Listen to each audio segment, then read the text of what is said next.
What's going on, good people? Rich here. Hey everybody, it's your girl Ray P. Welcome back to another episode of the Culture Garden Podcast. What's up, Kyron? Slow motion. What's going on with you, Ray? Man, y'all see where I'm at. No telling it, exhausted, tired, but I'm good. Me and Kyron just had like an hour-long conversation before we even Yeah, press play. So I'm actually in a very good mood. yeah, man. Those are Just those are my exhausted. Needed those laughs and facts. real catch up. Facts. It's funny because I tell people, y'all all know me and Rachel cool. Like we weren't brought together from podcasting or nothing. We like real Y'all friends. see the throwback pic. Yeah, y'all see the throwback. Ha ha. They was cooking me. They was cooking me in the DMs, Rachel. For all y'all out there laughing, I promise you that was my first day back in the Literally, limelight. Literally literally. my first day back in the limelight. Shout out to Ray P with the glasses and the union. Um, always been big dog. Always been big dog. Never little. Um, but I say all that to say, when you as much as we record together, sometimes, especially with our lives, we just Mhm. get busy and we just go with Yeah, the flow. And you find yourself, you know, talking every week, but talking like in what we doing, what movie, da da da da. So it's always good to just connect.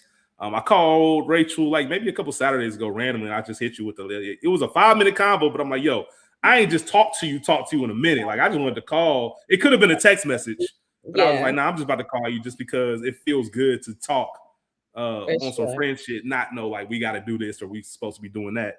for So sure. always a pleasure. I was you brought my mood up because I Oh, was laid out, just like fuck it, let's go ahead and just get this done. And we started bantering and talking about this, that, and the third. And yeah, man, you my nigga, man. I you love you. my dog. I love you. I know. I probably was in a Yeah. horrible mood. Nah, it's all good. But Are we you? know each other like that. So that's the beauty of knowing each other. Like you just know what it is. You don't take shit personally and just keep shit pushing. Like it always comes back around.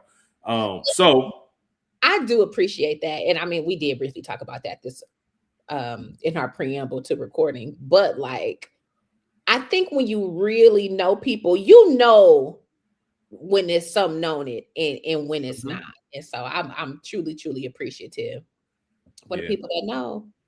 I just don't be having it most days these days. Yeah, man. I, I don't think we talk enough about well, maybe we do, maybe not out loud, but Yeah. it's a wild ass time out here, man. Like Yeah. life is not if you feel like life is heavy for anybody out there listening, like you're not crazy. Not at all. Like Not at all. this isn't normal what we're going through. I know every generation says, well, we had it like keep pushing, man. Be kind to yourself. For sure. Do what you Be gotta do for you. do what you gotta do. Splurge on yourself. Do whatever, man. Like it is what it is. Like, If that means you have 4,000 unread text messages, so hey, what? hey, Rachel, they was cooking me. They've been cooking me since the last another week in the books episode. We literally were talking about like our flaws. Mhm. I told niggas and they don't understand it. I'm like, I had 700 something messages. And I tell people like I'm a 90s, like if it was up to me, and I've been saying this for years, if it was up to me, I'd have a house phone and a pager. I wouldn't even have a cell phone. Yeah. Like straight up. Like the idea of just being readily available. Like I don't like the idea that somebody hits you up and then it's like an obligation. Like, I will hit you back when I'm ready to hit you back, minus a very select few people.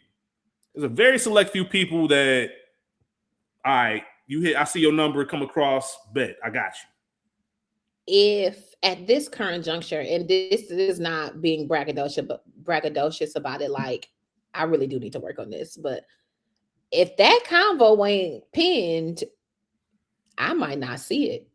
you. Yeah. What it is. A friend of mine recently changed their phone number and they sent me the text. I didn't see that shit. I'm like, 419 spam. Yeah. Political message, whatever. I Yeah. don't know. Because I still get all the Ohio political texts and whatnot. Mm-hmm. And then so they ended up calling me. And on Apple, it's like leave a message or state your name if it's an unsaved number. So I missed it. So the phone didn't ring, anything. And then so I happened to see that they were leaving a message and I just happened to pick up. I'm like, who is this? And they said, it was like, oh my God. Hey, how are Yeah, you? When you get this message, when you get this number, they're like, bitch, I text you. Oh, you did? I don't be listening, and that's the thing too. What you that face you just made, I swear it ain't nothing personal. That's what it makes me. Me and Rachel talked about this a little earlier too. I really do be feeling bad because I don't mean to, but I did. Rachel, you can relate to this. What I'm about to say, I'm not. Maybe in the past couple years, I'm not really in a position to where I'm on my phone just freely. Like I'm literally doing something mostly all day, every day. Like I'm at a job where I'm not really on my phone a ton. I don't really scroll a lot. Like I'll post some things here and there, but I'm not really like just at a point where I'm sitting down and just can go through things. Usually it's at the end of the night. By then I'm tired. Rachel, For like, man, I see y'all shit. Like, I see y'all shit. I just hear you spotty.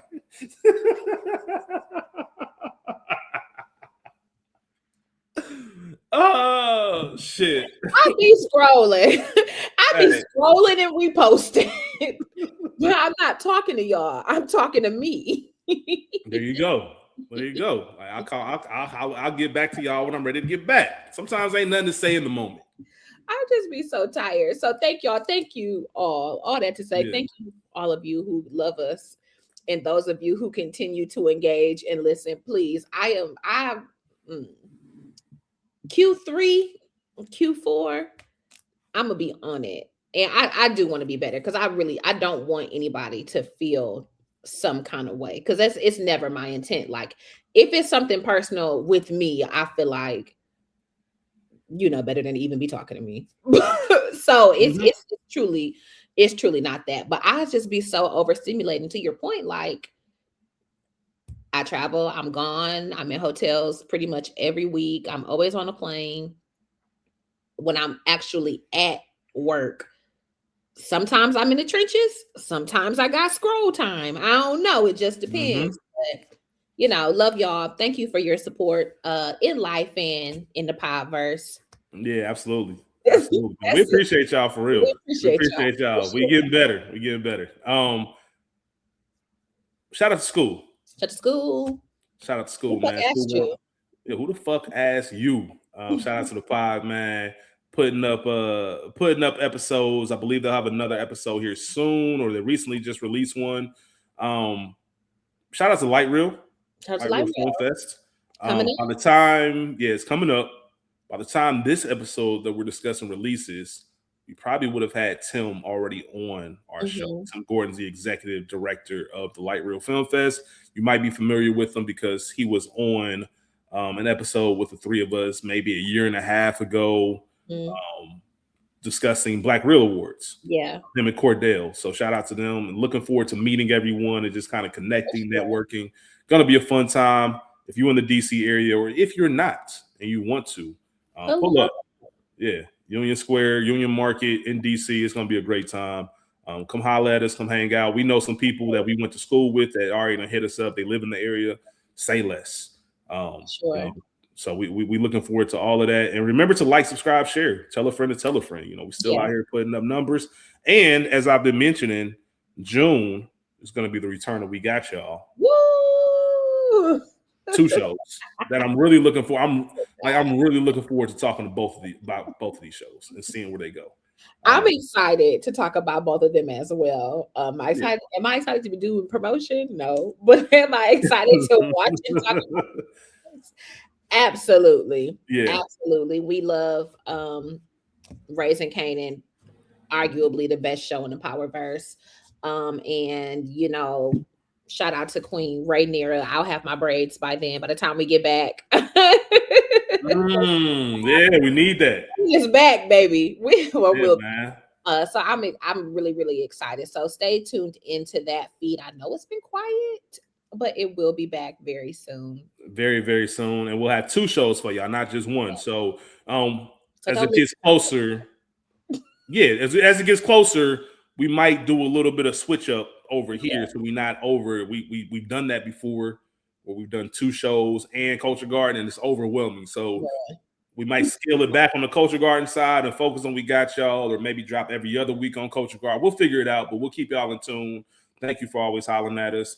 There will be spoilers this episode. There will be explicit content. Today's film, discussing Marshall, 2017 film. This is episode 149, by the way. We're one shy of 150. So episode 149. Synopsis. The story of Thurgood Marshall, the crusading lawyer who would become the first African-American Supreme Court justice as he battles through one of his career-defining cases. Rachel? Yes. You chose this movie. Mm-hmm. Why are we discussing Marshall today? Why are we discussing Marshall? Because our democracy and society is in a tailspin. So obviously Kyron School and myself, we all alternate via whatever for choosing movies to record. And recently not recently in real life, we've watched our compromised Supreme Court roll back significant milestones, gutting the Voting Rights Act. We're watching all of these states, especially the red states, do their best to further gerrymander and strip the Black vote. I am in my personal time. Y'all know I love a good comfort show. And usually y'all know it's the Cosby Show, but it is also its child, A Different World. And A Different World is currently streaming on Netflix. And when you were texting me, I had recently saw the episode. I think it's when Freddie turns 18, or when Dwayne is running, whichever. And the quote is about when Clarence Thomas is elected, and the newspaper headline is "He's just no Thurgood." So couple that with understanding who Thurgood Marshall was, and also there have been clips on threads going on because of the melee with the Supreme Court about Thurgood Marshall cutting into lawyers and in the court, just letting people laugh. And so I was like, you know what? We need, in times like these, we need a good reminder of the things that we have overcome and the justice system and what it will continue to take in order for us to see some change and to regain some of the things that have been lost in our society at this current state. So let's do Marshall. Shout out to Chadwick Boseman, R.I.P. R.I.P. Chadwick, R.I.P. Thurgood. Yeah, Marshall. This was a Thurgood Marshall, absolutely. This is a Supreme Court Justice Marshall. That was very well said, very timely. As I was watching this film to get ready for our conversation, I was just so happy that we were able to do this and discuss it because, I often think about where we are today and just how we couldn't afford in the 40s, 30s, civil rights era to just sit back and just say, you know what I mean? There was just so much more at stake and literally life or death, freedom, all of that. Sometimes you get lost in it. And even now with the privilege that our ancestors gave us, I think I know there's the scene in this movie when Thurgood Marshall was talking to Joseph Spell, and he talks about how I forget who was having the conversation. Talked about, Joseph Spell was talking about how his grandfather, at 15, escaped from a plantation, and he looked at him and said, "You just gonna let that just go? All the stuff that he did to put you where you are now, to admit to something that you didn't do, there's so much blood and so much sweat and so much agony and so much tears and so much sacrifice and everything else that I don't think we properly acknowledge as a whole to those generations. And I think part of it is because we look at that as being so long ago, but I want to make sure everybody knows Thurgood Marshall was alive when me, School, and Rachel were all alive. Like when we were born, he was still actively serving as Supreme Court Justice. And I think until he was 81 years old, and he passed 2 years after he retired. And imagine going from Thurgood Marshall to Clarence Thomas. My Lord.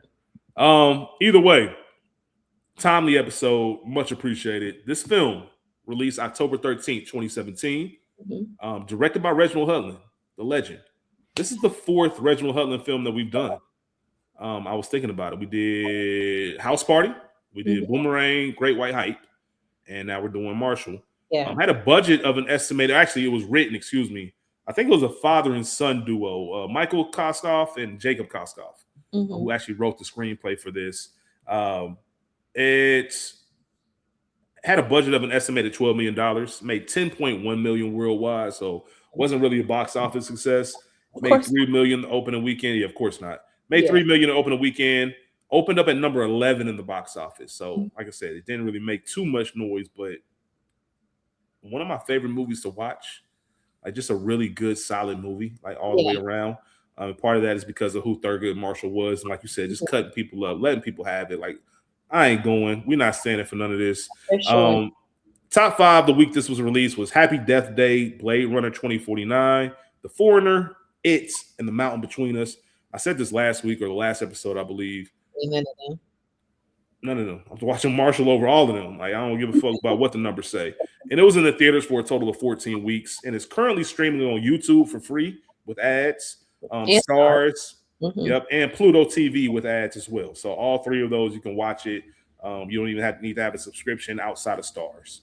As far as the awards go, so it was. I was sitting here watching it, Rachel, and you mentioned the late great Chadwick. What a fucking actor. Yeah. Like, my goodness. Yeah. What an actor. And, of course, I always look at these awards. And you said what? I'm sorry. I said, and what a run he was on. What a run he was on. The biopic, however you want to say it. King, he did this. Obviously, he played Jackie Robinson. He played James Brown. And I know The Express wasn't about his character, but he was in The Express as one of the players, one of the running backs. I know that was Rob Brown. Rob Brown was a star of The Express, but Chadwick was in there too. Yeah. So he's like, he just made it. And to play all 4 of those characters and not get caught up in like, this is Chadwick Boseman. Like, yeah. Like you felt even him playing Thurgood Marshall. Like Thurgood Marshall was light complexion. Like he was, much lighter, much different time. Like none of that really mattered. Like because it's really not about the appearance. It's about the spirit and the persona. For sure. And to that point, that was some of the criticism around its release because a lot of historians, I don't want to quote air quote historians, a lot of historians, rightfully so, made note that a lot of the audacity, quote unquote, that Thurgood Marshall had and ran around with, I don't want to say ran around, but that he presented with was because he was lighter complected. And so that does matter. However, Chadwick Boseman was such an actor that even with having that knowledge, it doesn't take away in the sense where a lot of films where the actor or actress does not match the aesthetic of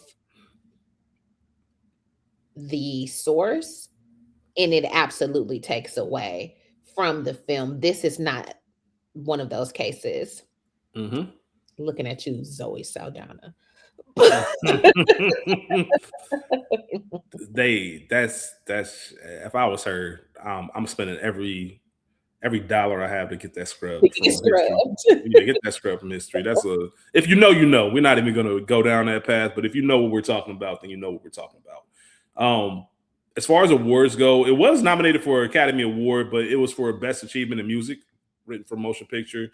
Stand Up for Something, a song by Common and Diane Warren. As we talk about the BET Awards, so Chadwick did win for Best Actor. Sterling K. Brown was nominated. We have the Black Real Awards. Shout out to our folks, our people. Well, before I even get into them, let's talk about the NAACP Image Awards. Yeah. So it was nominated for Outstanding Motion Picture, Outstanding Actor, which was Chadwick, Outstanding Supporting Actor, Sterling K. Brown, Outstanding Supporting Actress, Keisha Sharp, and also Outstanding Directing in a Motion Picture, Reginald Hudlin. No wins. And when it comes to Black Real Awards, our folk, once again, you had nominations, but no wins. So, Outstanding Motion Picture, Outstanding Actor for Chadwick, Outstanding Director for Reginald, Outstanding Ensemble, which is incredible cast, by the way. Yeah. Outstanding Score, and then Outstanding Original Song and Outstanding Breakthrough Performance, which was Sterling K. Brown. Which I had to do when I was looking at that, I did a double take, and I'm like, what's the first time I saw Sterling K. Brown, and how long ago was it? And I looked through his filmography. He's in a movie that I've seen. I haven't seen in a long time. Righteous Kill. So Righteous Kill came out in 2008. I just remember that being a big deal because it was De Niro and Pacino in the same movie again. 50 Cent was in that movie. Apparently Sterling K. Brown was in there. I wouldn't have known who he was. Okay.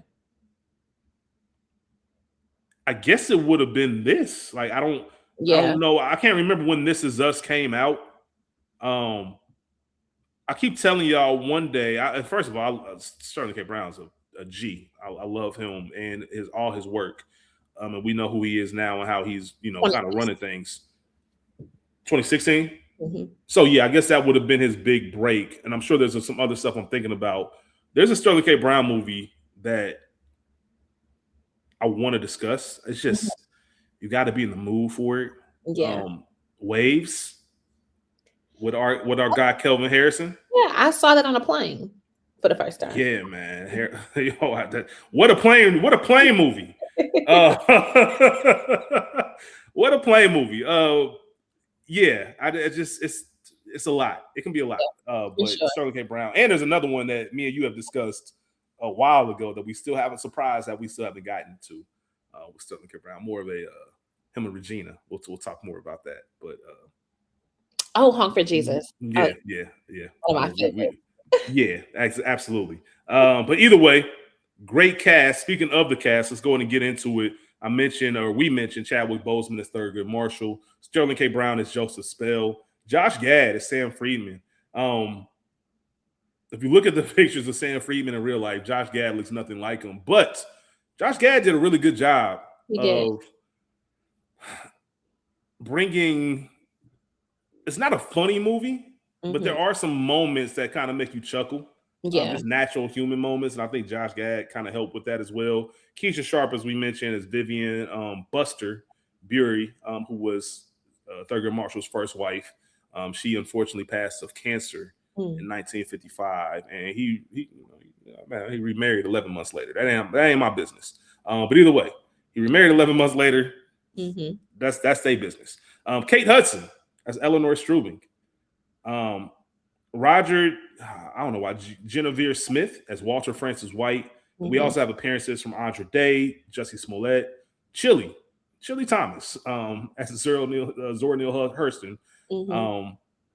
Cameos from Benjamin Crump, who was a famous civil rights attorney. Yeah. We also have Tracy Martin and Sabrina Fulton, who are the parents of Trayvon Martin at the very end of this movie, which just like, damn, man. Like, you know what I mean? This is bigger than just film. Sure. The more they stay the same. Yeah, even you were talking about the Different World episode. You just think about stuff like that, and it's like, yo, I was recently. I think I told you I'm doing a school days. I'm doing a Spike Lee rewatch, and was watching School Days again. Just apartheid and all the stuff that they were protesting, and all the things that we're still discussing in 2026. You know, if you would have told.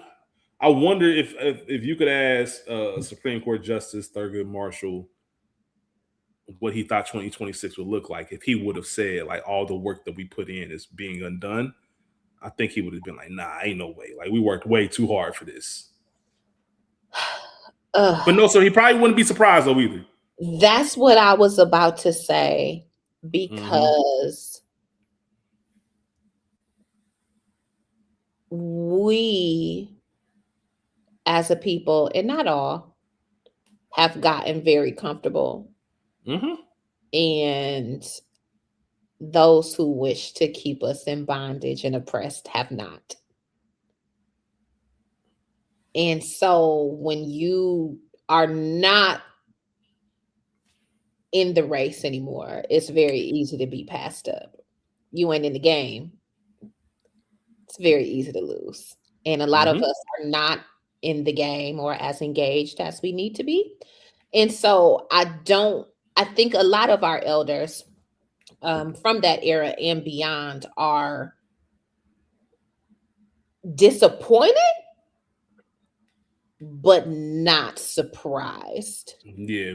And so as we look to them, because yes, we are a new generation, and yes, we have our methods and our ways of resisting, but I'm reminded of the videos that we've seen specifically this weekend of the elders in Louisiana who are at the courthouse, who are leading the protests and civically engage in a way that they should at this current juncture be able to sit down, but they are not. They are continuing to fight and to run and hold up the banner. So yeah. Yeah. I think once you get older, you really start thinking more about your legacy, and you start Hmm. thinking about your life and all the things that you've seen and going through. And um, I'm sure it is, somewhat disappointing for them For that sure. there really hasn't been the same the same energy and excitement that it Yeah. comes to kind of protecting those things. And Yeah. you kind of hit the nail on the head. It became at one point it was about the collective. It was Hmm. all of us, and then all of us started getting our own stuff. Yeah. And naturally, human nature, of course, is going to be okay. I understand we got this going on, but I got to protect my shit too. For Like I sure. got y'all back, but I got to cover mine. So, And please understand that that too is by design. mm-hmm, We are a communal people who somehow have become individualistic. mm-hmm, That's not by accident. 100%, Look up and look out for your people. That's all. always, always. And I'm sure, and this is very minute in Mm-hmm. terms of the grand scheme of what we're talking about, but just imagine getting your IKEA dresser or your Wayfair dresser with all the pieces and all the parts, and you sitting there spreading everything out on the floor, and you putting it together, and you get to the end and realize like you fucked up everything. Now you got to tear the whole thing down, start over. Once Yeah. again, it's not even fair to make that comparison of what we're talking about, but kind of that same. If you amplify that by a million, like just Mm-hmm. think about what it's like to go through all of that, fight as much as you can, put in the work, and then realize like, oh shit, we got to do it all over again. Yeah. You just don't expect it. So, like I said, very timely, very interesting time in the world. For sure. Look out for your people. Look out for your people. Look out for your neighbor. We'll go a lot further together than we will individually. Let me put it like that. Rachel, Yes. classic or not? Ooh. See, I yes and no. Okay, let's talk about it. Yes and no. Marshall, biopics are hard to say they are a classic. Unfortunately, unless it's what's love got to do with it? Jackson 5 American Dream Temptations. Yeah, Malcolm X Ray. That might be the top five. Yeah, it's hard. And shout out to Big Hudlin, but something about it, maybe because we ain't in that race like we should be, prevents it from culturally significant, not quite a classic to the masses. For me, yes.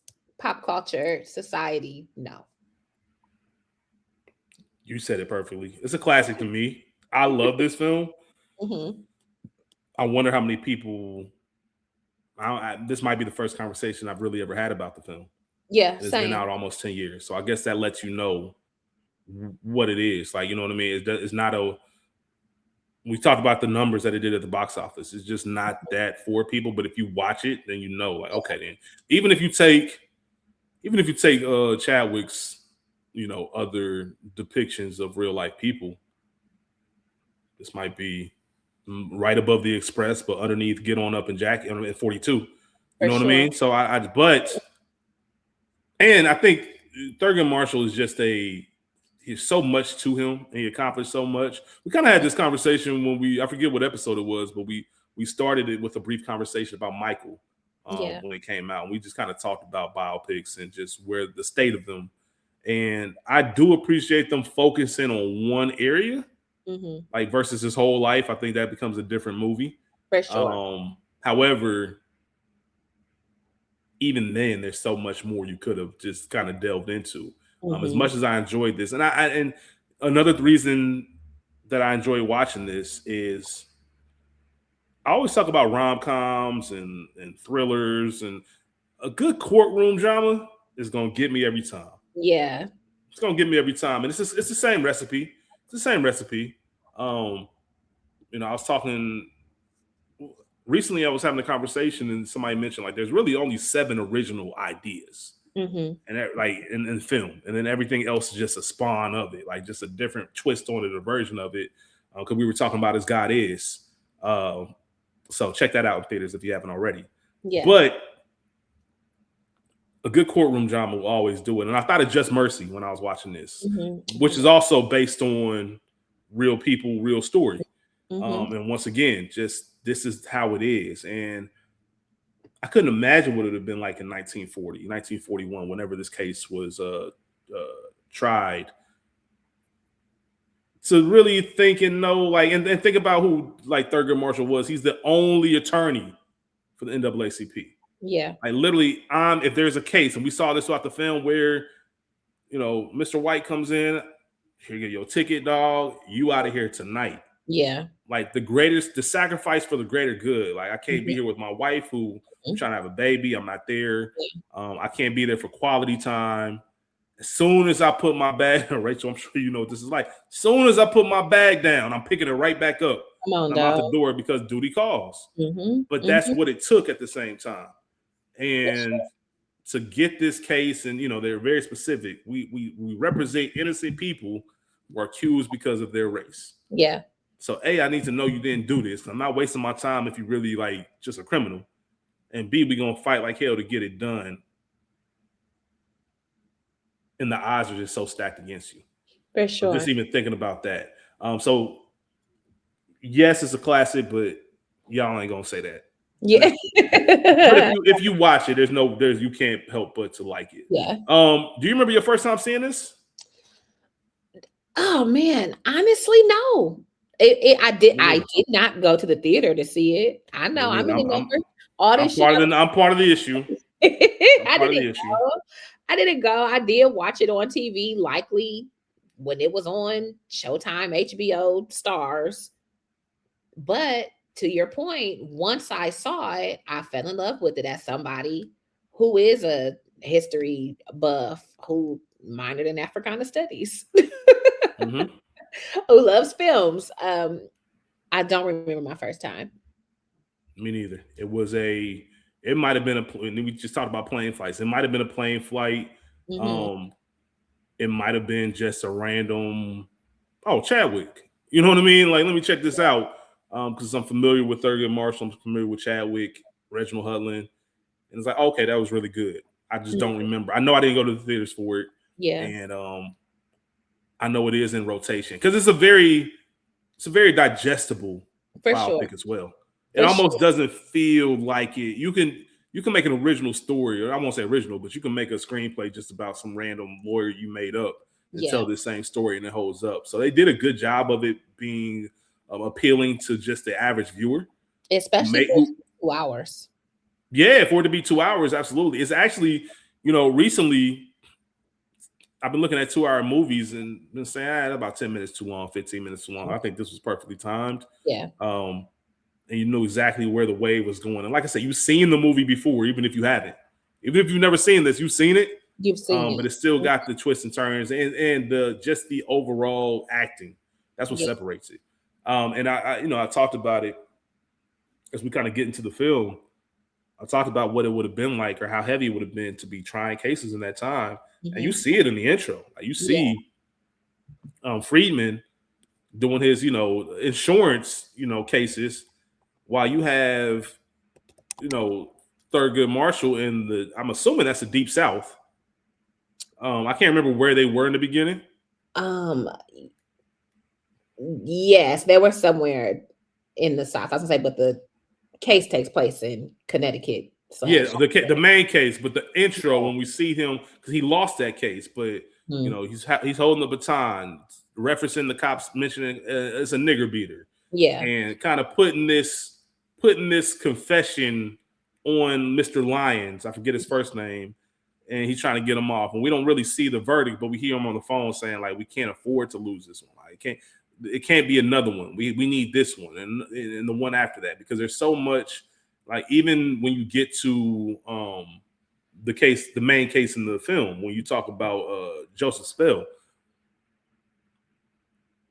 they really hitting you with, hey, bro, I got these 5 years for you. And you got to tell the people you were lying. And that's a real decision to make back then. Because Rachel, I ain't gonna hold you. He's not crazy for taking that deal. Right. Back in that time. Like, you mean to tell me I get out in 3 compared to life? Mm-hmm. Mm-hmm. In a place with these all-white jurors. Yeah. I'm coming into he's not even on the outside because he's been escorted from jail, but my attorney can't even speak for me. They holding signs outside, these caricatures. Yeah. Like, maybe I got to take them 3 years because if I do life, I can't do life. No one I could have had 3. Yeah. Or 5. Let's say 5 at the worst. No one I could have had 5 and I'm doing life. Like you said, Rachel, I can't do it. I can't do it. I just Googled and you were talking about the difficulty even then of being a Black lawyer, let alone the sole lawyer for the NAACP. In 2026, right now, Black lawyers only make up 4.9 to 5% of attorneys. Mm-hmm. So, and that makes sense. That's why you see Attorney Benjamin Crump, on all the major profile cases. There's not enough of us for sure who are actively going out. Locally, you might have some. I could think of some. For sure. A couple in each state. Lawyers, please. Yeah. They crazy asses. But as a whole, it's not a real big thing. So I appreciate you looking that stat up because that's insane. Mm-hmm. But one of the things I think about Thurgood Marshall, and obviously, like I said, this is a small period of his life. There's so much more. There's books been written about him. And all types of things, but you just know that he did have this bravado about him. Like, bro, I'm not. Who are you talking to? Like, I'm not going. Like, he was telling Friedman in their first introduction in the movie, when he goes pick him up from the train station, as they're going to go see Joseph Spell. University of Maryland Law School was right down the street. Yeah. They didn't let me go, so I had to go to Howard, which Chadwick Boseman went to Howard in real life, but he had to go to Howard Law School. Thurgood Marshall went to Lincoln University, which was the first degree-granting HBCU in the country. Mm-hmm. And you're smart enough, you qualify. We already know the quote, you got to work twice as hard to get half as much. We get it, we understand. But to still carry that and be like, you know what, with the odds stacked against me, y'all still ain't gonna take my shine. Like, I know who I am. I know I'm one of the ones, and I know that I deserve to be here. And a lot of that bravado played into this role and the way Chadwick carried it, and the way he just kind of wouldn't take no for an answer. Even when he met Friedman, it was like, bro, you on this case, bro. I don't care what you talking about, whether you know it or not. And if you don't know it, I'm going to strategically set up the chessboard to where you ain't got no choice. For sure. Oh, y'all want to take a picture on these court steps? Come on in, man. Y'all can take this picture. Now you part of it. Now you're part of it. And it's so interesting that you say that. I recently started reading Heaven and Earth grocery store by James McBride. And Saw you post that. yeah, and I literally just started it yesterday, so don't give me the line about that. About the rest of the plot and whatnot. But it centers Black people in, well, Jewish people in a town, an area of town that's becoming more and more Black. That's just where I got so far. Don't ask me nothing else. I'll be done with it by the end of the week. But I was also, in choosing this movie, I had already chosen it before I started, but I was reminded again of Marshall, of Freeman, where especially 20s, 30s, very early 40s, pre-World War II, even post, there is a very interesting dynamic between Black people and the Jewish people at this time in society. And I'm thinking I keep want to call him Josh Gad, Friedman, his apprehension to taking this case is not far-fetched, because if you think back at this time, it is still quote unquote dangerous to be Jewish in America. At this time, they too are also still excluded from the clubs. And I used to go to the JCC, to the big pool in the city. They, like us, had to develop their own thing in their own societal order. And so here we have Sam Friedman, who is an insurance attorney, obviously not trying criminal law, but is thrown into the fire of the biggest civil rights case of Bridgeport, Connecticut's time at this point. He, like many others, non-Black people, they don't pick up the baton of civil rights and social justice just for a love of us, quote unquote, just because they want to see us all overcome and we can hold hands and live in society. Most non-Black and brown people are thrown into the gambit of this work, of this life, be it by a much more qualified lawyer dragging you along, or having to get your own ass beat. Or even attempting something of this nature. You know what I'm saying? So it almost always comes from a trial by fire or an eye-opening experience to seeing the world the way that it is and not the way you believed it to be or your parents or grandparents told you it was. And here is Friedman in that exact same scenario. I have to be forced essentially to do this, and then now I'm in it, and in stepping into the deep end, because he was a swimmer, and getting into that water, now I see, okay, it's funny style for us. Yes, it's bad, but oh wow, look at you really being railroaded. Oh, you've argued in front of the Supreme Court, state and federally, and you can't speak in this podunk ass courtroom. I don't have nearly the accolades that you have, nearly the experience, but here I am because I'm white. Now I'm the top dog, despite you having more historical, social, political knowledge of all of this. You know what I'm saying? And so it matters. So shout out to all of the race relations. Shout out to everybody in the fight for social justice. That's real, because that was very well said. And the ego that you have to put to the side. For sure. Imagine having all that knowledge and knowing all these things, but still having to look back at what the greater good is. Like there's a moment when he, I think he was talking to Ted Lancaster, and let me shout that out real quick too. Yeah. Like just the community, which you can still see it carrying you on when you build relationships. Like so, for example, if I go to Charlotte, I know I got a place to stay. Like you know what I mean? It ain't nothing. Like you just kind of, it's not even a question. You just kind of make it work, and you make somebody feel like home. When you're traveling, as I mentioned before, when you're the sole lawyer for all these people around the entire country, like they're not really like putting you up, and you're not in the Ritz and all that stuff. Like you were depending.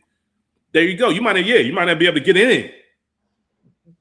To that, I recently rewatched Till, and I haven't watched.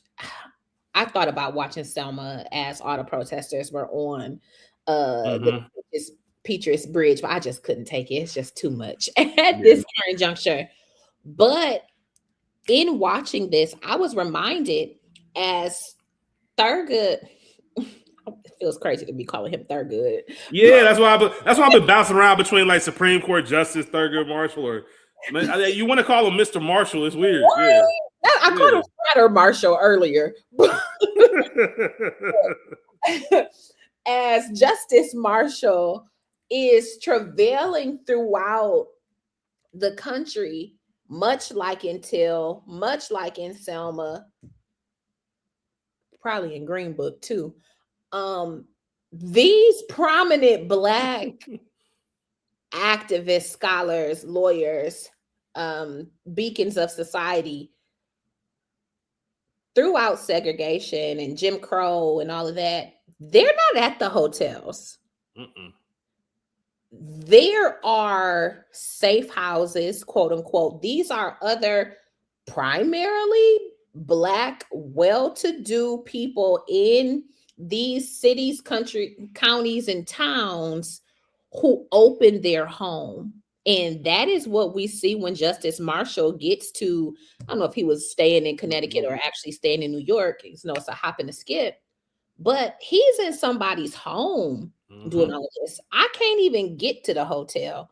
I can't go. I'm not in the accommodations of somebody else with my status and credentials are in solely because I'm Black. Yeah. It's an extra added level of pressure. You guys know I travel 8.5 times out of 10 if you do watch the YouTube, shout out to y'all. I'm in a hotel background. I'm not at home. For the most part, I stay in some pretty good hotels. They ain't all created equal, but it matters. And this is no first world in 2026. But like, if my room ain't right, I'm pissed. Yeah. I could go get a hotel room anywhere. You know what I'm saying? Like, I don't take it for granted. Or maybe I do, but when we watch things like this, like it's just a reminder, like it has not always been like this. It might not be like this much longer. But listen, about the sacrifice, it matters. And it's not lost on me what the accommodations were like. And shout out to the people who could and did open their homes, because be it not for them, where would these people have had a safe place to get something to eat, some good food at that, safe place to lay their heads at night, safe transportation with people who know the back roads and know when you need to be in the house, if it's sundown or not. You know what I'm saying? So I'm constantly in awe and grateful for the sacrifices that people have made. You're 1,000% correct. And to your point, we saw this in 42. Yeah. Like same type of situation. Ted Lancaster, who is the family that he's staying at, Justice Marshall, we meet Ted when he's I was about to do what you did, call him Josh Gad. When he's meeting Friedman, we find out he has a law degree from Fordham. Yeah. So it's not even just the strong sense of community. These are people that you're the voice for us. Yeah. Like they won't allow me. They granted me a driver's license, but not a license to practice law. Yeah, crazy. So like you are kind of the voice and the reason, and we're gonna do whatever we can to help you. We see it at the end where, just that giving back and always looking out. Like Justice Marshall knew, even though he wasn't a justice during the time of this film or the time period, he knew that you're gonna get off this case. We're gonna beat this case, and I'm gonna make sure Ted, make sure he got a place to stay. Like that could easily, it's not just as simple as, are you one good look?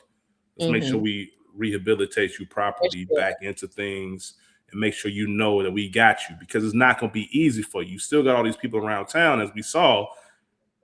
They jump in lawyers and just trying to make sure they do the intimidation tactics and things of that nature. I'm thinking about, it's really crazy. I just started thinking about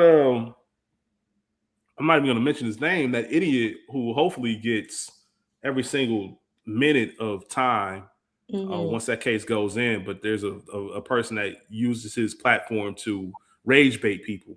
Oh, that's strange. Recently, and recently got charged with attempted murder, rightfully so. But just the idea that that's even going on, like that's a, like, what are you nigga? Are you nuts? Like, it's just kind of crazy. So I think about stuff like that when I think about those scenes where it's still going on, like in its own different type of way. And it's just like, yo, this is insane. But to make sure we have that community, to make sure we have that togetherness, and going back to my original point before I even started all of this, the ego of knowing that I am Thurgood Marshall, right?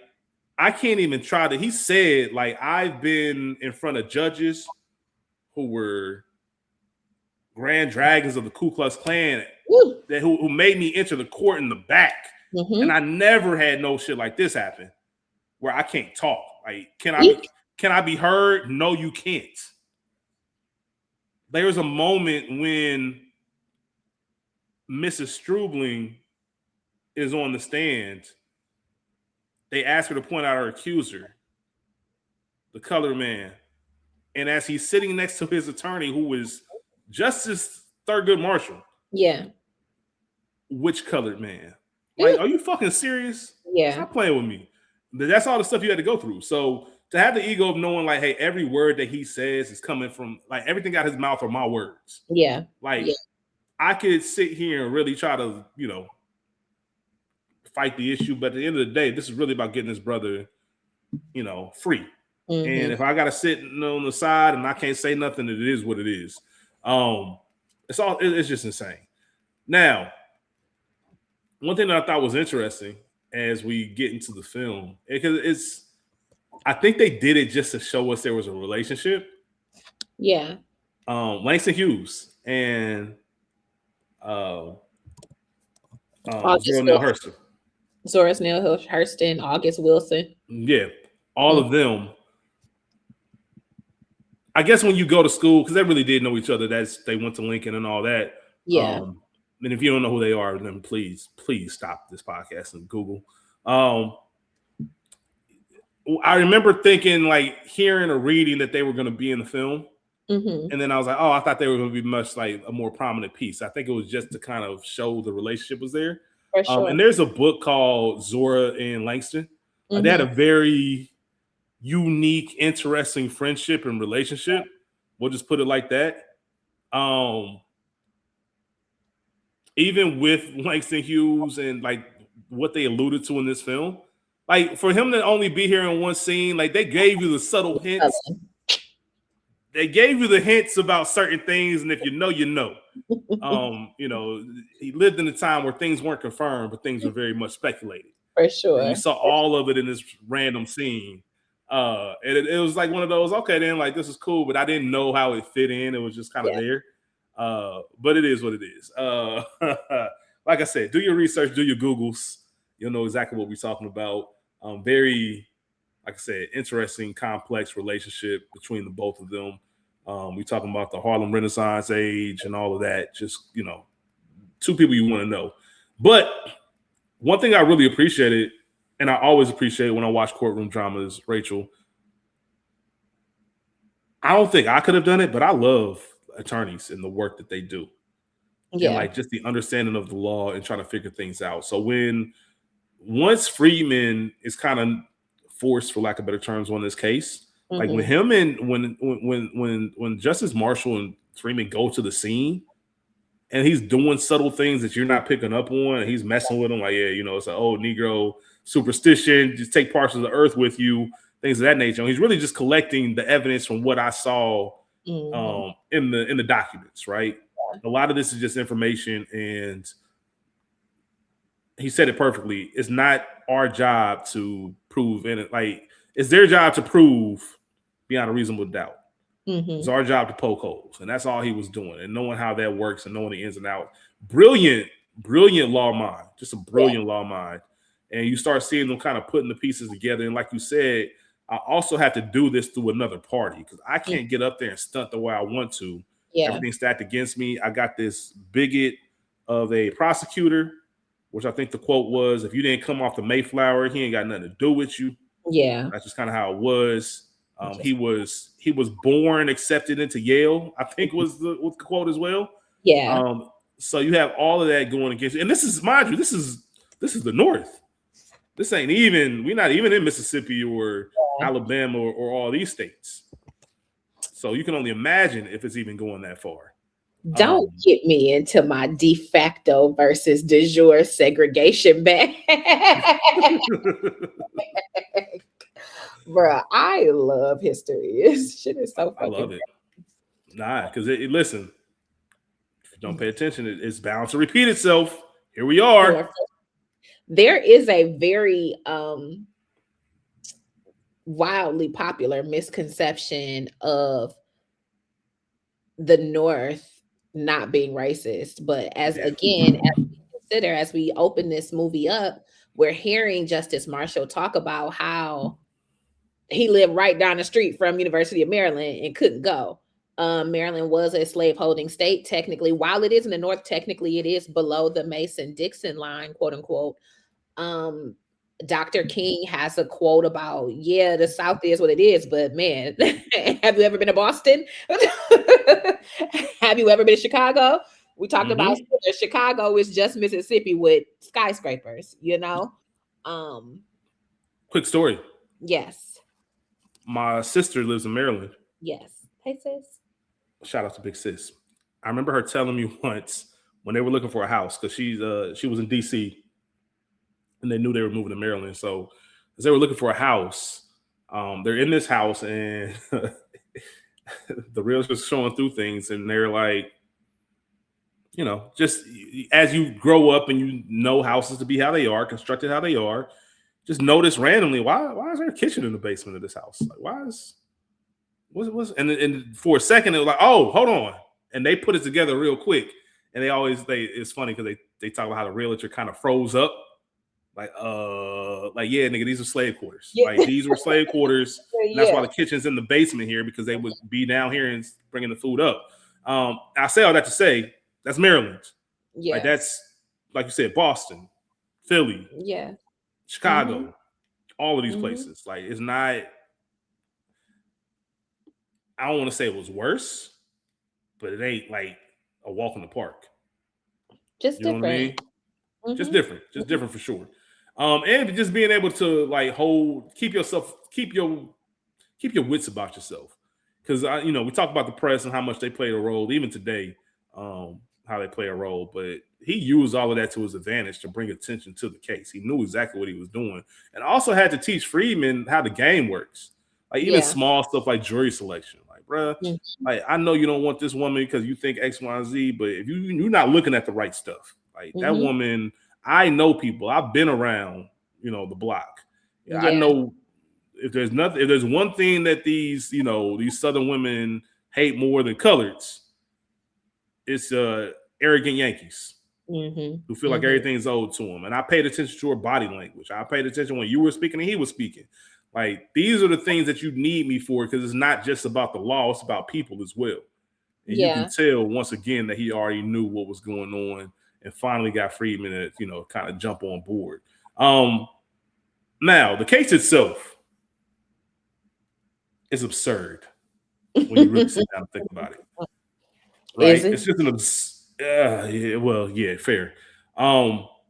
The details just sound more. If your peoples came and told you this happened, you got questions. It's one of those things. And I think everybody kind of looked at it in that sense. Well, when I say everybody, I mean Justice Marshall and the AACP. As you see, Friedman's like, I ain't trying to go near this. Like, I know about it, I heard about it, but they ain't got nothing to do with me. But But you kind of start putting these dots together and figuring out none of this really makes sense. And we see that in day one, where you're poking holes. You got the police chief come through. You're poking holes to the testimony. I mentioned them looking at the scene of the crime. Well, if he wanted to murder this woman, why would he throw her on the plastic water. side? Yeah. When he could just go ahead and just throw on these rocks. Mm-hmm. And why would you have the intent of killing someone, but then drive back to her home and act like nothing happened? Like, none of this stuff makes sense. I'm not saying it didn't happen, but what I am saying is there's more questions than answers right now. Like, we're missing some pieces to all of this. And we kind of see the ups and downs, the ebb and flow of this entire case. And the, let me ask you, when you were watching this for the first time, I'm not sure if you were familiar with the case prior to the film. No. Did you ever think like, oh, they was getting it in? No, I didn't think that they actually had sex. I knew I did not believe that he assaulted her, but I didn't necessarily think that they had consensual relations either. Me neither. Which is that's part of it for me, which is why I said earlier, I know this is based on real life, but it's also like just a curiosity of what's what and what's really happening in this scenario. In my mind, sorry. No, go ahead. In my mind, it very much could have been a Rosewood situation where affairs were happening. It just wasn't me. Fair. That's fair. And it just sucks because you can't say anything. My word doesn't mean anything. Like we saw that as he's on the stand later about why he's lying to begin with. Of course I lied. You know where I'm from and what they do to us for even, the countless stories and the weaponizing, and I don't want to go down this path on this podcast. The infatuation, the white women, black men dynamic, where that spawns from, where we are today versus what it really meant. It really meant life or death. There were really men out here whose manhood were cut off because of false accusations or twisting of the truth, where they want to, take a little dip, and then if they get caught, My he forced Lord. himself. He forced himself on me. Yeah. I didn't have a choice. I didn't want to do this. Meanwhile, they're initiating the whole thing. For sure. I don't know, man. I'm just saying. That's all I'm gonna say. My Lord. We see it. We see it. I'll leave it there. I mean, even just in today's society, there was a viral post of a young woman's older sister basically giving her the quote unquote on how to get one of these black D1 athletes. Bless that. Solid.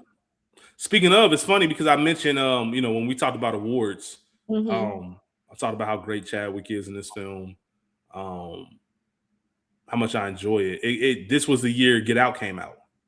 My Lord. It was in the same award season. So Black Real Awards, how I mentioned. Yeah, we did Get Out. It was one of the, I love that we're at the point now where we'll remember what we did. Yeah, we did Get Out. It just made me think of that scene where she's looking up NCAA top prospects. Yeah, very much the whole goal and idea. And that's a real thing. I saw the post that you're talking about, and I was just like, I can't believe this is real. And it's so matter of fact. It's almost like in college where, oh yeah, I took that class. Here you go. Here's a test. Yeah, like one of those. Like, oh yeah, I still got that. I still got all my notes from such and such class. So you can have them. Sure. Like, here's what you need. Like, that game is just kind of crazy. And it's like, y'all can't believe this. Well, I can believe it's real, but I just can't believe it went viral and somebody actually posted it. Either way, that is a very real thing, and we still are here. And I'm just gonna leave it at that. Yeah, that's all you can say about it. As far as the film goes, when it comes to, would you have preferred more of his life, because it's a weird. Here's what I mean by this. It's an interesting way they tell this story. I kind of mentioned with the whole Langston Hughes, um, where you have these people in there and you're weaving them in and out. You have the, we're trying to get pregnant and she lost a baby and I'm not home, which are important to him because it's real life. But also, one of the things that I saw that people had issues with on the film is that they didn't really give much more detail as to why things why they were the way they were, right? So you have Justice Marshall, who has all this bravado and all of this confidence and everything, where they wanted more of that. I personally, you just know, like, you do your history. I told y'all before, I don't go to a movie to get all my information. Yeah. Like, I want to see the story, the reenactment, whatever you want to call it. I can do all the information on my own. I don't need them to show that on screen. I just need to know that it was there. Yeah. A lot of people had issues with the fact that it didn't dive deep enough into one area or another. Did that bother you at all? Would you have liked to see more, or completely left it all out? You can't talk about him without talking about his wife, but also, how much of it are you going to tell? It's a weird dynamic of what you're really trying to get done here. So I think that's a different movie. I think there is a world and realm where there is a film about his actual life, where it is true biopic style. There is that. But this, again, an introduction for the novice, for those who don't know, I think it's okay with that.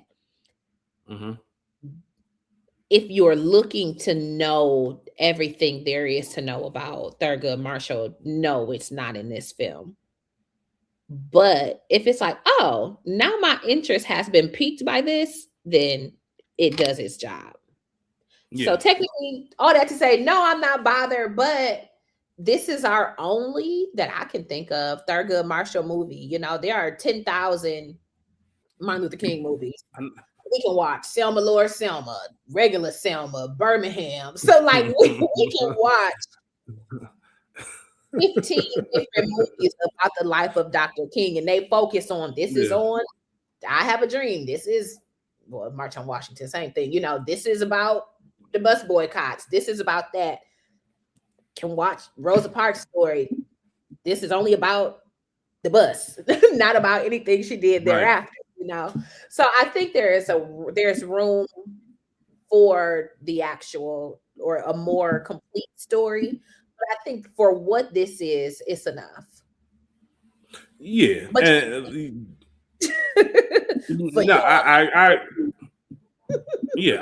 agree with you, because, like you said, I just, even as we get into the, this film does a good job of showing different perspectives. So they shoot it in a way of, if you don't know anything about the case, you don't know who's really telling the truth. Like, you have different versions of what's going on until you finally get the true version of how things actually transpired that evening. But it does make me wonder, like, I wonder what, like, white people, like, what they were thinking when they saw it, like, what their thoughts immediately go to. Because I think, and the reason I say that is because I don't think anybody was like, bro, he did that shit. Nah, like, we know when you do it, we know when you're innocent. We knew that you innocent. It's funny because I forget one of the books, and I think Lawrence Fishburne played Thurgood Marshall in something. I can't remember what it is. I'm about to look that up before it's all said and done. But to your point, that's probably it. I think Lawrence Fishburne, Chadwick Boseman, maybe there's one other thing, just not a ton. But there's a book. There's a book. I can't remember which one. It's about Thurgood Marshall's life. I don't know if it's his biography officially. I don't know if it's just another random book. But they were talking about the women at the NAACP office when this case came around. Because obviously, as we see in the film, the media and newspapers played a big part. You know what I mean? The savage beast. And they're in the offices, like the secretaries and stuff, just kind of laughing. And one of the things they said, which it's funny because only black people think this way. The black women read the report that she said that he assaulted her 4 times in one night, and they immediately was like, "Hey, go defend that man and get him off. Tell him to come here. We want to see it. We want to see him 4 times in one night." Like, just being able to just kind of make light of the situation on some, like, bro, this is a bullshit. Like, we know this is some bullshit, man. Go ahead and get him off. And that's just that funny. We've been through a lot of pain, humor that we have as a people, to where you read that and our first thought isn't what? It's like, man, if that nigga did that, I want to see it. I want to see it. Bring him up here and have him prove it on me. And just kind of know what's real and what's not, just from being able to read the room versus, you know, the other side of it, which, you know, they had some scenes where, you know, Friedman was in church, or, you know, they were talking about, I guess it was his wife and somebody else. I don't know who the other older woman is. Like, they had to let go of a person today.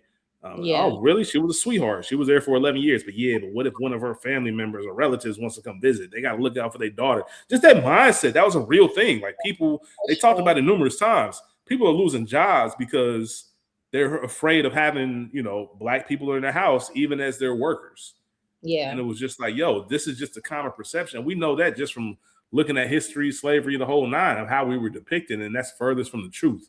But it's really crazy about it, because we've lived in the houses on the land since y'all kidnapped us. You hear me? And that's why even the Mayflower line, like, was funny, because, bro, y'all came over. This ain't y'all shit. Once again, that's a whole nother story for another conversation for another day. But don't get started.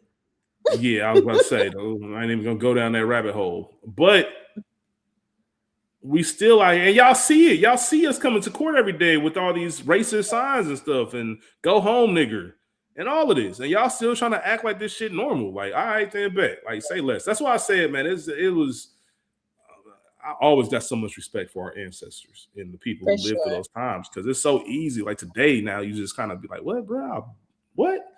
But if you consider a lot of, I mean, yes, a lot of them are ancestors, but a good bit of these people are just elders. The elders, good point. Yeah, that's a great point. Like I said at the beginning, you know, Justice Marshall he lived into the 90s. Yeah. You know what I mean? Like, it's not like people look at these places like Harriet Tubman is not as old as y'all think. Like, she wasn't like, she hasn't been far removed from the earth as long as y'all think. So it's always interesting seeing stuff like that. Yeah, they just elders, to your point. And just having to go through these different times. So, and that's why, you know, the conversations about certain words and certain language and knowing that it meant a different thing at a different time, all of that was just something. We see Friedman, even though, you know, there's a big scene between Justice Marshall and Friedman about what's his role and what's his goal in all of this. Mm-hmm. You're using him like sort of like the communist was going to. You're fighting your own cause, which is always the bigger cause when it comes to us. Yeah, for sure. And that's just kind of how the cookie crumbles. That's just how the cards are dealt. Like, it's always going to be, this isn't your insurance claim that you can, your boss can come up and says, hey, we had this pegged as a loser. You have a knack for content discrepancies. Good job. It's not like that. We saw like I said, we saw it juxtaposed to the phone call at the beginning when he had, I forget who he was talking to. I'm assuming it was Buster. Like, you'll get him next time. We can't do that. There is no next time. Every single case matters. Like, every single time we take an L. I think there was a point where Friedman asked him, what do you think will happen if y'all lose? He said, I don't even want to think about it. Like, you know what I'm saying? Like, these are real life. Like, I don't have the luxury to fuck around, and I need you to really step up and deliver. So if you need to read all these books in the next month to get yourself prepared, if I need to come to your house and write out the closing argument, if I need to tell you exactly what you're going to say, then you need to follow these to a T. Because as soon as I get some news from my wife and I got to step out for a second, I leave the courtroom and I come back, you fucked it all up. It's some bullshit, right? Yeah, you fucked it all up. And I can't afford for that to happen. Like I said, I can't underplay the degree of difficulty of having to really run a trial or run a case without being the one that actually defends the points. Right. making sure everybody's on point. So I think all of that was just extremely fascinating. But even when we get to the truth of it all, as they say, and find out what really happened that night, I've already talked about it, made complete sense. Mm-hmm.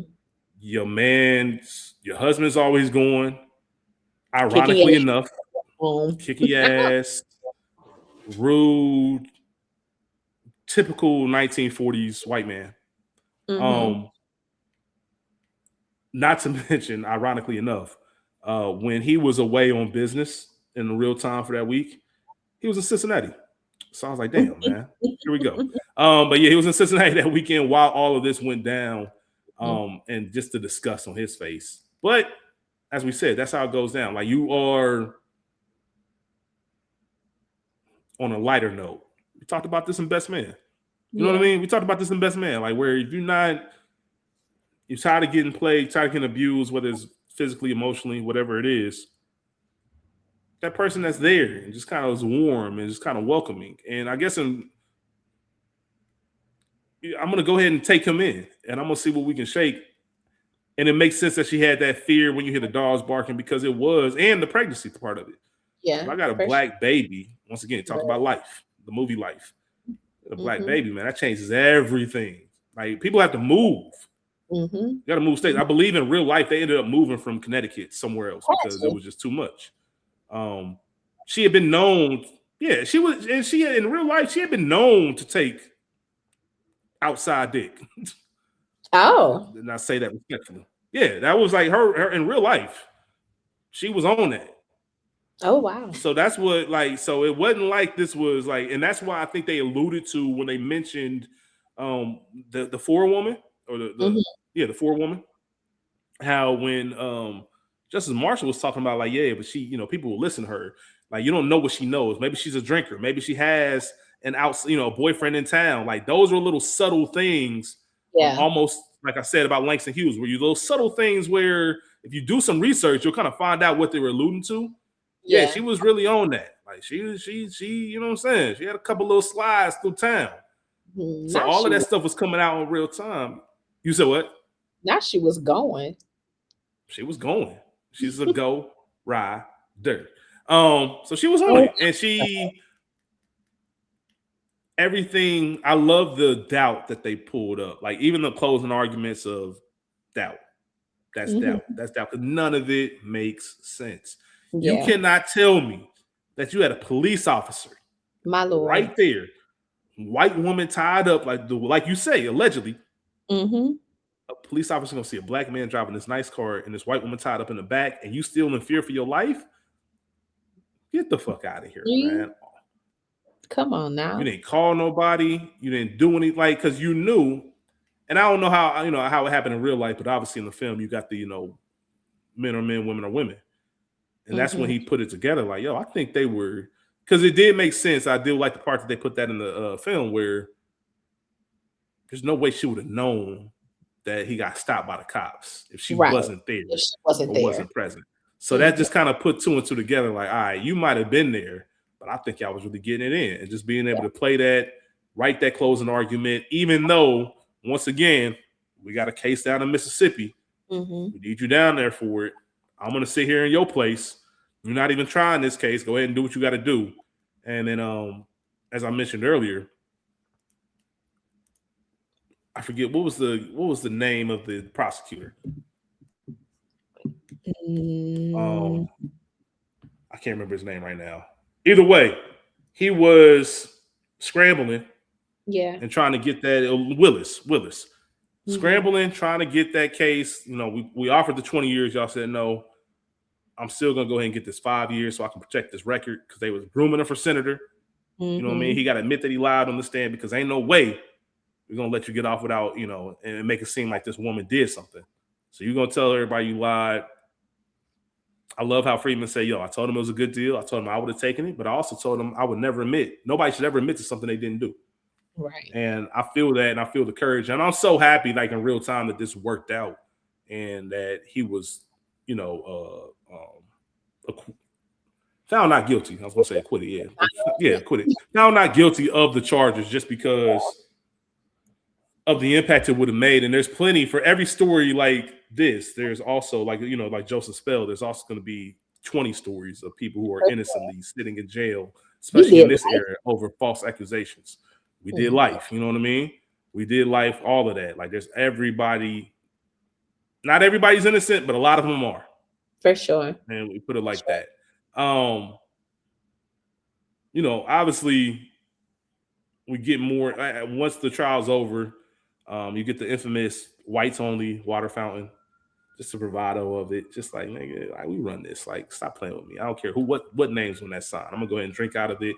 And I love how I don't know if it was supposed to represent maybe that the new generation.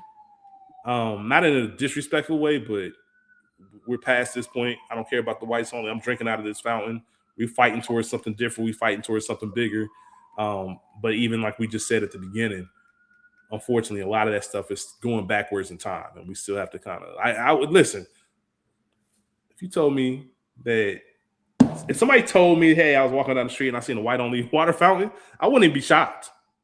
At this point, child, I wouldn't even be surprised. As crazy as that sounds, I wouldn't even be shocked. And you know what? I'm gonna ask them where it's at so I can take a drink. Cause y'all got me fucked up. Y'all stop playing with me. I want it. The movie is the movie. The case is the case. I don't know if you have anything else to add about it. Like, it's a more of a conversation versus like scenes and things of that nature. We kind of, like I said, the courtroom drama, it plays out. We get the happy ending, and we know, you know, we get the little clip of what Justice Marshall ends up going on to do. Brown versus Board of Education, sitting on the U.S. Supreme Court. And if you, that would be a fascinating film as well. Like his time on the, like he wasn't playing with them folks. Not at all. On that Supreme Court. Not at all. He was not playing with them folks. As far as what he believed in, what was going on, all of it. Yeah. What you about to say? As far as scenes go, to your point, yeah, it is more conversational. But the one scene I did kind of highlight was when Sam Friedman and Justice Marshall go into the, I don't know, the YMCA. What is that?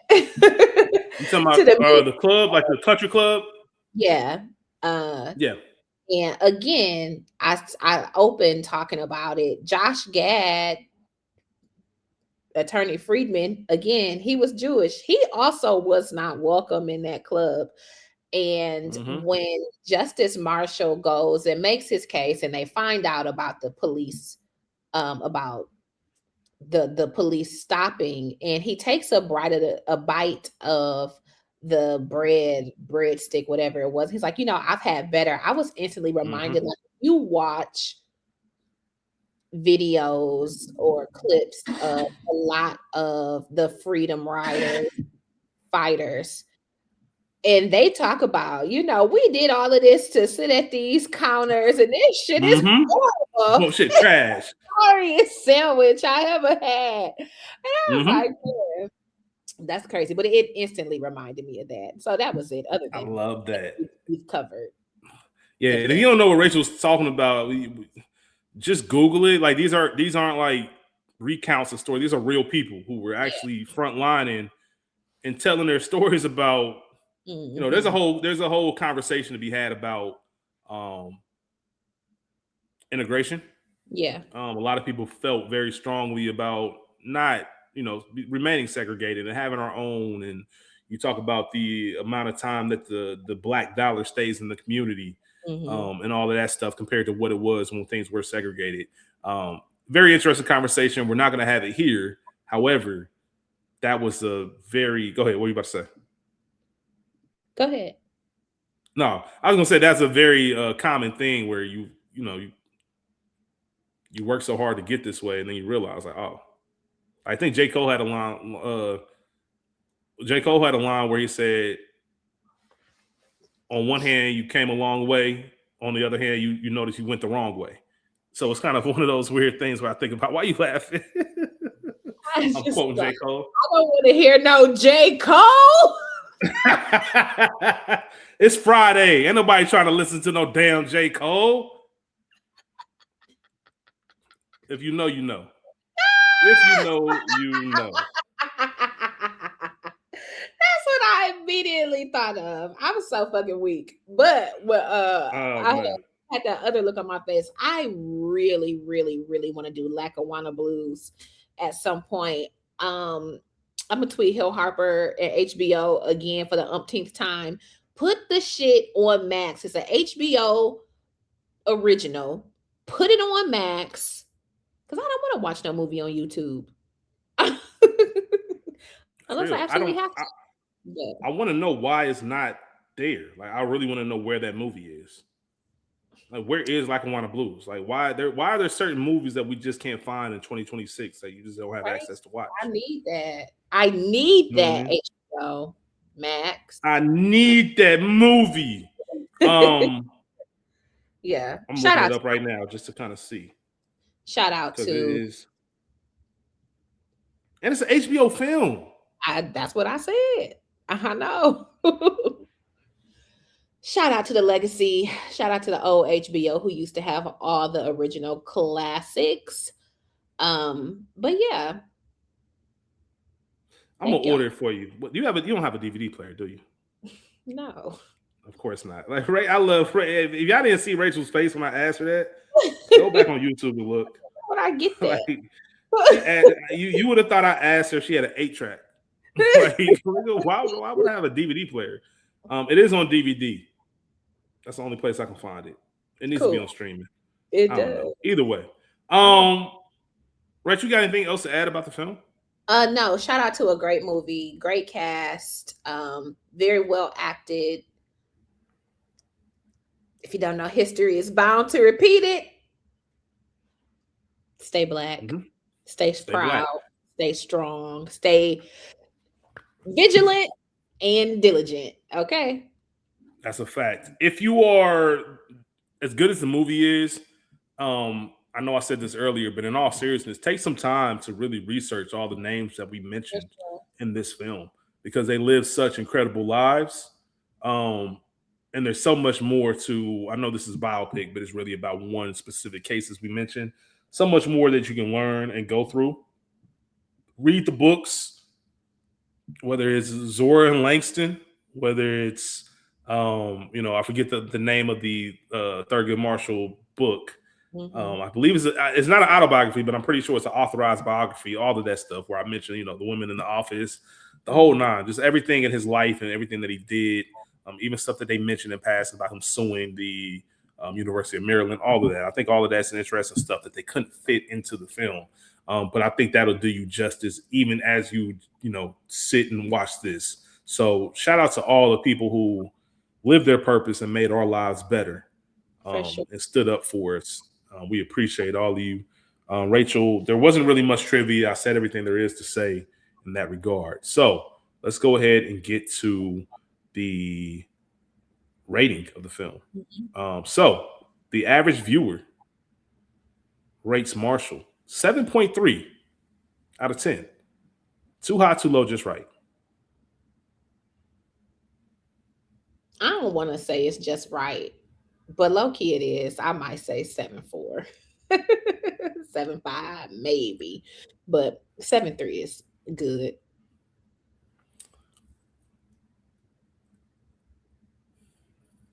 I'm giving it a 7.5. Okay. It's giving it a 7.5 because it's not a repeat watch type of thing. It's one of those films where the more time you go without watching it, when you do watch it, you're gonna be like, damn, I forgot how good this was. I enjoy it. If you watch it, but if you try to watch it every month, it's gonna be like, all right, like I kind of know. Yeah, so it's one of those films where you just kind of take it in doses. So it is a 7.5. You just can't watch it all the time. And there's a lot of films like that. You giving it a rose bouquet, or the whole damn garden? I'm giving it the garden. Come on now. It's Black history. Gotta give it the garden without question. And that is pretty much it. That is our episode. We appreciate y'all for joining in. We love these conversation type of pieces. Some of my favorite episodes when you think of the Bill Street Could Talk and Inkwell and all those type of films that we've discussed and just had general natural conversation about. And like I said, there's so much to Justice Marshall's life to even fit into this combo. But we appreciate y'all for rocking with us as always. Light Reel Film Festival. Come holla at us. Come holler at us June 3rd through the 6th. DC. June 3rd through the 6th. DC, baby. Chocolate City. I know what it is, man. Absolutely. We're going to be there. We look forward to it. We look forward to sharing our experience with y'all once we're back. Sure. We'll talk to y'all soon. You know, we'll be off the week of us being at the festival. So there won't be an episode. And then we'll get right back to it before we gear up for We Got Y'all and everything else. So with that being said, we appreciate y'all. Thank you. Y'all be cool. How y'all be cool? Happy birthday, Malcolm X. Peace out. Happy birthday, Malcolm X, man. All them businesses in Harlem. I remember last year, maybe the year before, some of them businesses were trying to stay open. Harlem don't play that. Stop playing. With that being said, happy birthday, Malcolm X. We out. Peace. Peace.